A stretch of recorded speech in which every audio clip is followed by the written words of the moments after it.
ইতিমধ্যে যুবকদের নিয়ে জাতির যে অ্যাসপিরেশন তৈরি হয়েছিল, কারো কারো ভুলের কারণে সেই জায়গায় ভাটা পড়েছে। এই ক্যাম্পাসগুলো নতুন নেতৃত্বের হাতে এমনভাবে গড়ে উঠবে, পরিচালিত হবে। সমাজের যে স্লোগান আমরা পরিবর্তন চাই, সমাজের যে স্লোগান আমরা নতুন বাংলাদেশ চাই, এখানে পরিবর্তনও পাওয়া যাবে, নতুন বাংলাদেশের মানচিত্রও দেখা যাবে।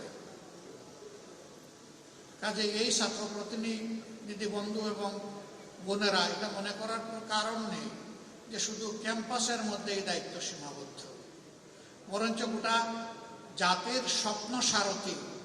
এই স্বপ্নকে ধারণা করতে হবে, আবার স্বপ্নকে বাস্তবে রূপ দিতে হবে।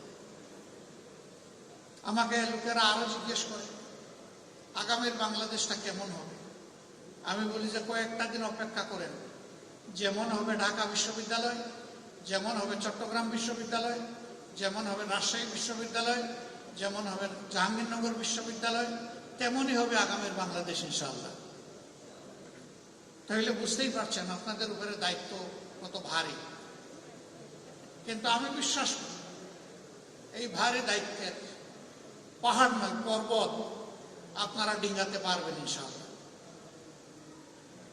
আমি সবসময় তারুণ্যের বিকাশের পথে, আমি তারুণ্য নির্ভর একটা বাংলাদেশ দেখতে চাই, এবং আমি নই, আমরা সবাই দেখতে চাই, 18 কোটি মানুষ দেখতে চাই।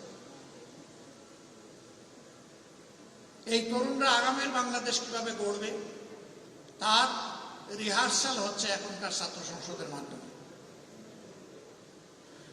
আমি বাড়তি 3টা জিনিস আশা করব, ভেরি স্পেসিফিক্যালি।